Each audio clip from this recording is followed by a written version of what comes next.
બનાસકાંઠાના સુપ્રસિદ્ધ શક્તિપીઠ અંબાજી મંદિરમાં પોષી પૂનમના પર્વ નિમિત્તે ભક્તોનું ઘોડાપૂર ઉમટ્યું। આ પવિત્ર અવસરે ભક્તોએ મા અંબાના ચરણોમાં મન મૂકી અને દાનની સરવાણી વહાવી, જેના કારણે મંદિરનો ભંડારો છલકાયો। તાજેતરમાં થયેલી ગણતરી મુજબ પોષી પૂનમ દરમિયાન મંદિરમાં કુલ 1,48,00,00,000 રૂપિયાની આવક નોંધાઈ, જેમાં રોકડ ભેટ અને સોનાના આભૂષણોનો સમાવેશ થાય છે।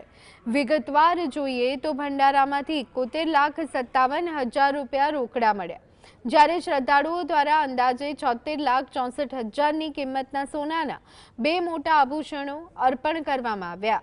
દાનની આ વિગતોમાં શુક્રવારે અમદાવાદના જય ભોલે ગ્રુપ દ્વારા 43,51,000ની કિંમતનો 620 ગ્રામનો સોનાનો મુકુટ ભેટ ધરાવવામાં આવ્યો, તો રવિવારે રાજકોટના એક શ્રદ્ધાળુએ 33,13,000ની કિંમતનો 263 ગ્રામનો સોનાનો હાર માના ચરણે ધર્યો।